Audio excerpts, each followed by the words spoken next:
Ngiyalibingelela njalo babukeli labalalelayo, ngilibingelela ngegama lenkosi.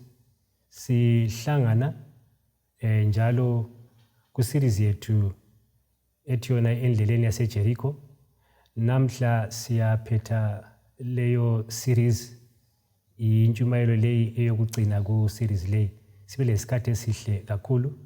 Asephuleni amazonga sicele umdali andubana singene elizweni lakhe.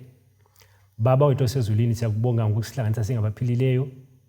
Nanti ilizwi lakho phambi kwethu, esikucela ukubana umoya oyingcwele simamukele ezinhlizweni zethu, ukubana ahlale ezinhlizweni zethu, abe sethatha indawo yakhe, asifundise, asiqondise, abe sesinika njalo amandla aphindwe ukubana siphile lokho esiza kufunda. Siyabonga ngoba lowo umthandazo ukukholwa ngoJesu wasifela esiphambanweni, siyakhuleka. Amen. Isihloko sethu namhla sithi sona imali yabadubekayo labaswelayo. Imali yabadubekayo labaswelayo. Nxa sisiya kuLuka 10 lapho esithatha khona izifundo zethu, indaba yomSamariya owancedisa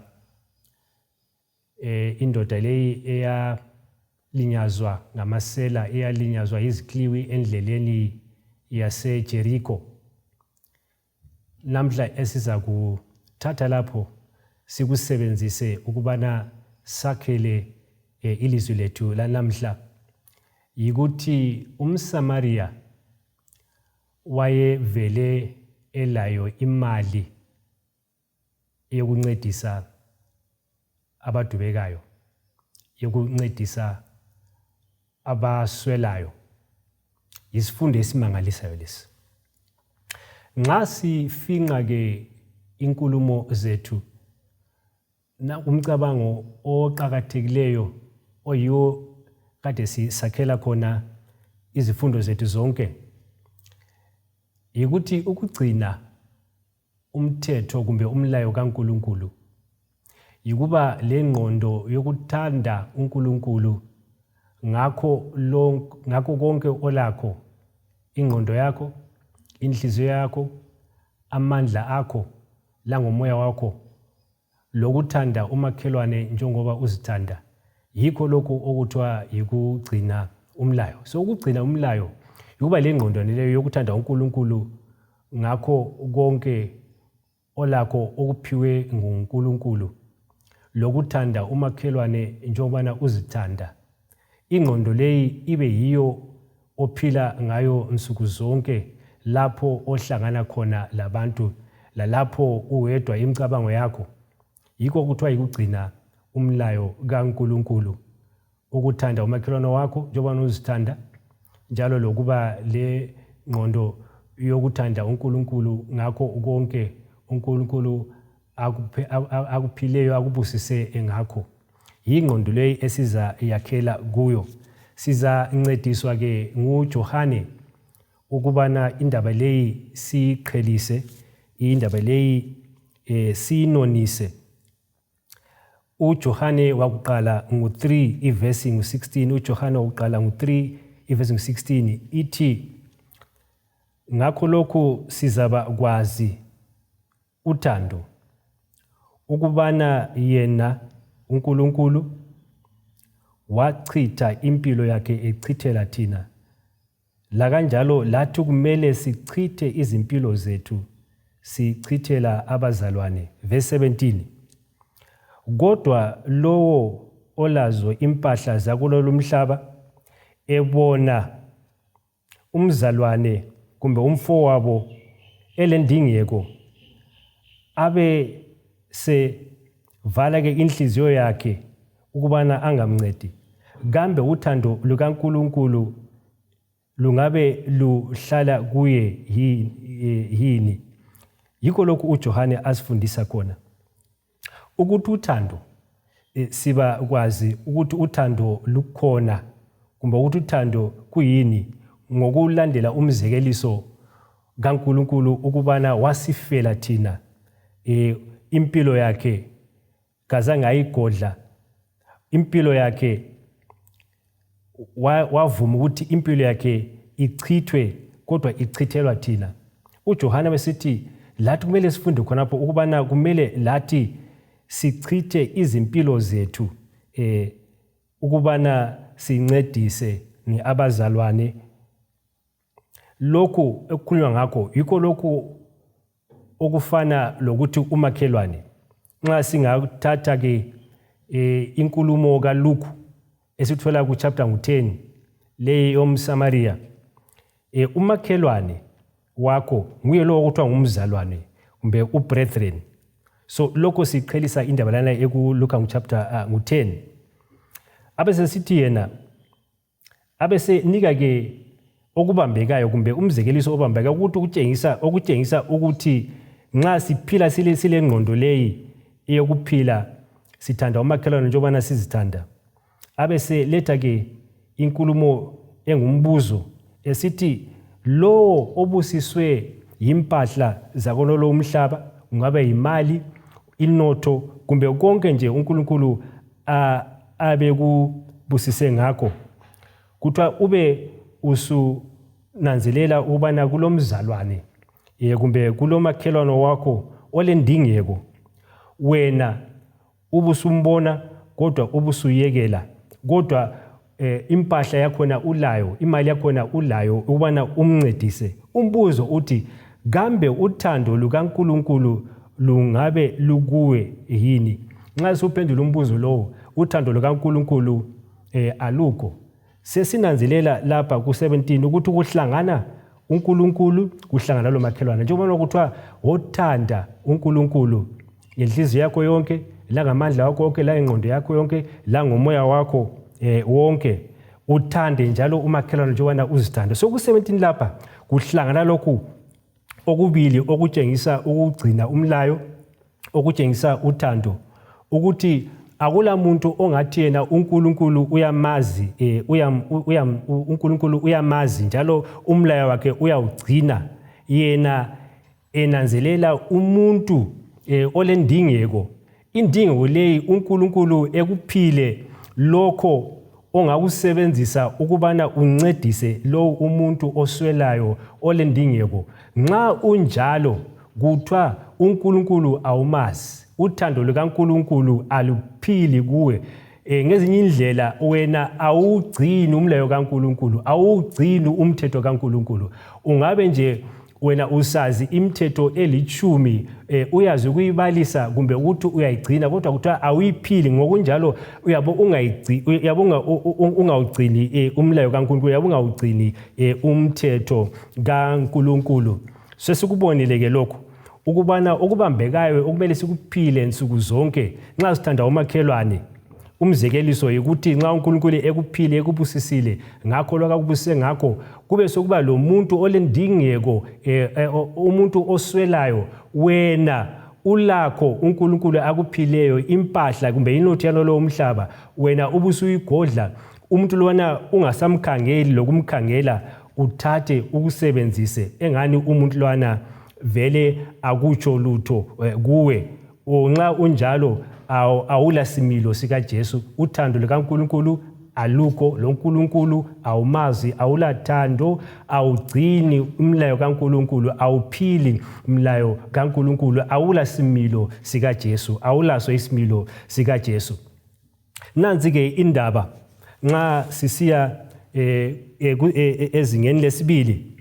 Nxa wena wawukhangela ke impilo eyayiphilwa ngabasendulo eBhayibhelini kuTestament elidala, uzananzelela ukuthi kwakulezinto ezimangalisayo ezazitshengisa lokhu esifunda ngakho lokhu.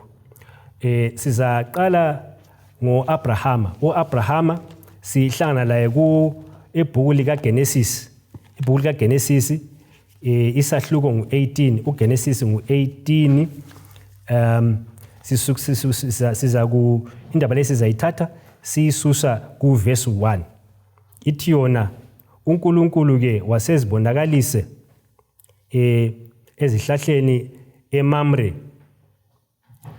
Yena utsho u-Abrahamu wayehlezi duzane lomnyango owetende lapho ilanga lalitshisa kakhulu. Verse 2. Wasephakamisa ke amehlo akhe wabheka, wasebona ke amadoda amathathu. Uthe nxa yebabona wasegijima esuka etenteni lakhe ukubana ayobahlangabeza, kuthiwa wakhothama waziwisela phansi. Verse 3. Wasesithi, Nkosi yami, nxa ngifumene umusa phambi kobuso bakho, ngicela ungadluli kodwa uze lapho okule ncebu yakho. Verse 4. Ngicela lithathe amanzi lawa njalo ngigezise inyawo zenu, libe selithola ukuphumula phansi komthunzi wezihlahla. Verse 5. Njalo ngizakuletha isinkwa ukubana lidle. Ngemva kokhonokho selingadlula lihambe njobana lifikile lapho ukuhlala khona incebu yenu. Nanku ekumele esikufundayo. Ngo-Abrahamu enanzelela izihambi ezazidlula phansi lapho ayehlala khona. U-Abrahamu wasukuma ke wagijima, wasenxusa ke izihambi kubana zingene emzini wakhe ukubana azisize ngokudla, azisize ngamanzi, njalo zithole indawo enhle yokubana ziphumule. Sinanzelela ingqondo emangalisayo, ingqondo ethi yona nxa ubona umuntu olendingeko. U-Abrahamu wakunanzelela ukubana ilanga lalitshisa kakhulu, njalo kwakukhanya ukubana izihambi lezi zazidinga ukubana zithole indawo lapho ezingaphumula khona, ezingathola amanzi okunatha, njalo ziphiwe lokudla. U-Abrahamu wasekuhlela waba nguye ogijimayo ukubana ababize laba bantu ukubana bangene emzini wakhe. Kuyingqondo ke emangalisayo leyo ukubana uNkulunkulu u-Abraham ayembusise ngakho wona lawa amanzi lokudla lomthunzi. Wasenanzela ukubana uNkulunkulu umphele lokhu ukubana asize abantu abalendingeko, okuhlanganisela labantu abayizihambi. Yikuba le ngqondo yokuthanda umakhelwane wakho. Kanje isihloko sethu sithi sona imali yabadubekayo labaswelayo. Ingqondo leyi iyaphuma lapha ku-Abrahama. Iyaphuma ke ku-Abrahama ingqondo leyi emangalisayo. Njalo nxa wena ubala kuTestament elidala, kwakulento emangalisayo uNkulunkulu ayifakile ukubana abako-Israyeli bakulandele. Nxa kwakulinywa, uNkulunkulu wasefaka ke isiqondiso kumbe umlayo othi wona lapha okuphelela khona amasimu akho emngceleni wamasimu akho, kwakungamelanga uvune kumbe uvunisise. Kwakumele okukhona phana ukuchiyele izihambi, abadubekayo, intandane labafelokazi. uNkulunkulu ezama ukuletha ingqondo yokuthi kulokho uNkulunkulu akubuse ngakho kukhona yena abevele ekufakile kusibusiso sakho ukubana kube yilokho oza kuncedisa abaswelayo abadubekayo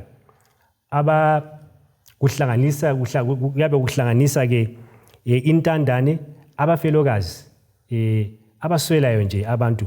So uNkulunkulu uthi kunzuzo yona leyo engikupha yona, kungabe ngumkholo wakho umbe isivuno sakho, lokho uNkulunkulu akubusise ngakho uvele ufakile lokhu okumele kuye ebantwini abadubekayo, ngoba phela uthando ukugcina umlayo kaNkulunkulu yikumthanda uNkulunkulu ngakho konke olakho.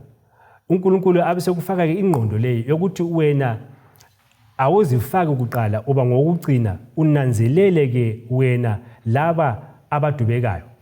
uNkulunkulu ubuvele uyabefakile kunzuzo yakho lokhu okwabadubekayo.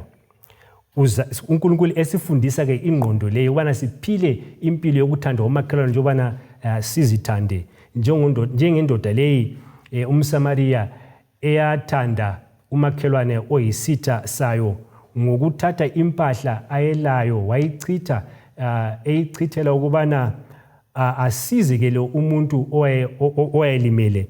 Ingqondo uNkulunkulu afuna siphile ngayo. Ngezinye indlela akula muntu oza kuthi yena angilakho othi ngingancedisa abantu abadubekayo abaswelayo. Nxa uNkulunkulu evele ekubusisile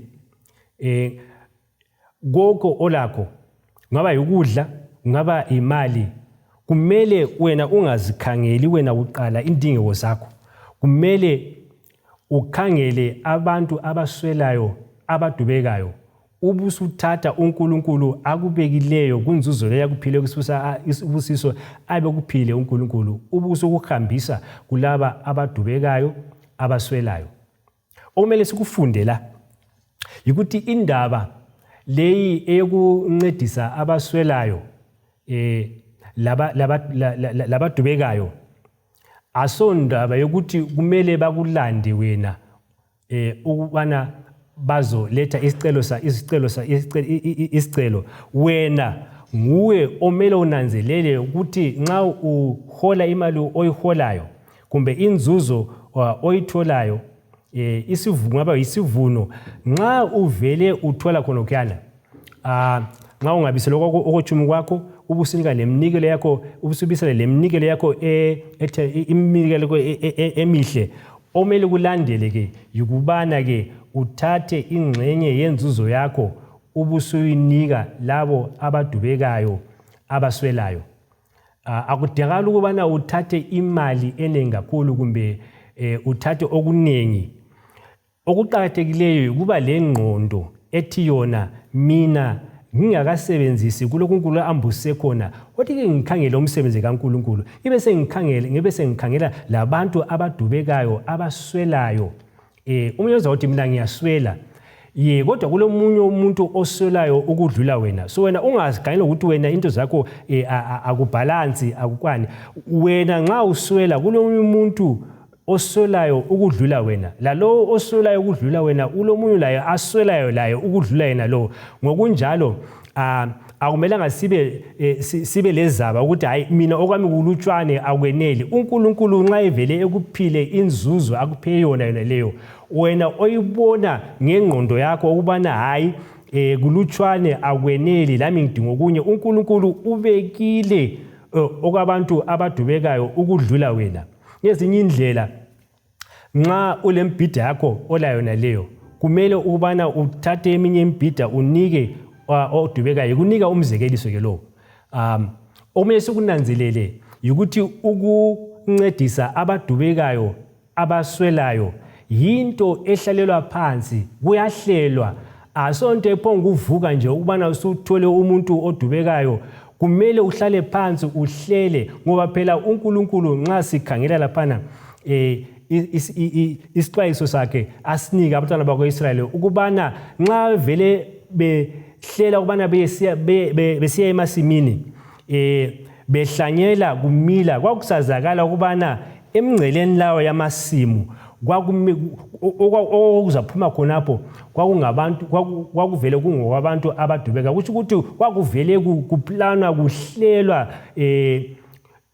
isivuno singakabi khona ngokunjalo ukuncedisa abadubekayo abaswelayo into ehlalelwa phansi ihlelwe yikuba lengqondo leyi yokuthanda umakhelwane njebana uzithanda ukubana wena uphila ungakhangeli wena ukudubeka kwakho kumbe ukuswela kwakho kumbe ukuzuza kwakho kodwa ngikhuluma ngoba abantu kuvamile ukuthi nxa sizikhangela thina sikhangela ukuthi silendingeko eziningi kakhulu sisibona esilakho kungeneli ngezindlela ukuthi lami yimi emele ngincediswe ubusulahlekelwa ke ingqondo le kaNkulunkulu afuna ukubana ayidale kuwe ayibumbe kuwe ayikhulise kuwe ukubana ukuthanda umakhelwane njebana uzithanda yikuthi ukhangele indingeko zabantu abadubekayo kumbe abaswelayo ukudlula wena uNkulunkulu ukuphile kunzuzwana leyo abe kuphela ukubana uthathe okunye ukudlulise kulaba abadubekayo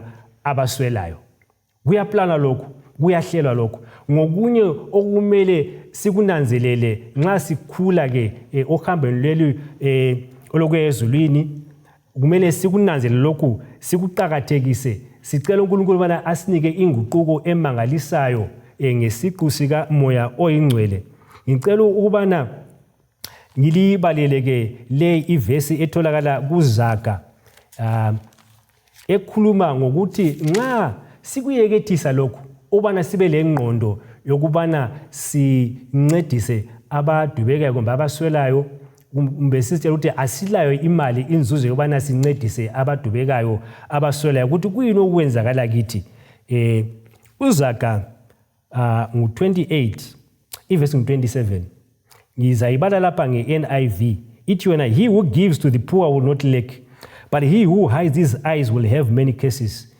ithi yona ivesi lo onika kumbe oncedisa abadubekayo akayikuswela isithembiso sivele eBhayibhelini lesi kodwa ibisisithi yona kodwa lo ofihla amehlo akhe ngezinye indlela uyabe fihlela amehlo ukuthi uyabe godla enganiki labo abaswelayo ukuthi owenza njalo uza kuba leziqalekiso eziningi so indaba le bazalwane sinanzelele ngoba ilakho ukubana impilo yethu ibe munyu kakhulu njalo singabi lesimilo sika Jesu njalo singabi ngabantu abathanda umakhelwane njebana sizithanda kodwa kuphinde njalo kube isithembiso esimangalisayo esiletha ke imfihlekalo emangalisayo ukubana selatshwe bazalwane kulokhu okusikhathaza kakhulu indaba zemali lo onika abaswelayo akayi kuswela lo onika abadubekayo akayi kuswela kodwa lo oza kufihla amehlo akhe uza kuba leziqalekiso eziningi uNkulunkulu yamangalisa ukona okulutshwana uNkulunkulu yabesiphusise ngakho andikukulutshwane ngelihle lethu lakomoya kodwa womunye umuntu oyabe kukhangele eyabe kubona wena ungumuntu ozuzayo asiqaliseni bazalwane ngokuncedisa umoya ongcwele ubana kulokho esilakho noma kukulutshwane okungakanani ngengqondo yethu ekhangela ukuswela kwethu singayekethisi lokhu ukuthi sihlale phansi sihlele ukubane ngubani umuntu oswelayo odubekayo engamncedisa kukulutshwane khonokho uNkulunkulu abembusise ngakho ungaba izihlobo zakho kube ngomakhelwane wakho kumbe uNkulunkulu abantu azabaletha kuwe wena ubusuvele kamehlo ukuthi uNkulunkulu umuntu lo umlethe kimi ngoba esazi ukuthi kukhona avele akubekileyo kunzuzo uNkulunkulu abenike yona ukubana ngikudlulise kulaba abadubekayo nxa sifika emaphethelweni nxa kuyisifiso sakho mzalwane ukuthi ingqondo leyo yokuthanda umakhelwane njebana uzithanda ukuthi imali yabadubekayo labaswelayo imali uNkulunkulu kumbe inzuzo uNkulunkulu avele akubusise ngayo kulokho okuthwala kumele ukudlulise kulaba abadubekayo abaswelayo ukudlula wena singakhuleka baba sezulwini siyakubonga nansi isifundo esimangalisayo sicela ingqondo leyo ukuthi imali yabadubekayo abaswelayo singayigodli noma kukulutshwane ubana sibunjwe isimilo sibe sithanda umakhelwane ubana sizithanda. Lo umthandazo wokukholwa ngoJesu oselesimamaneni. Siyakhuleka. Amen.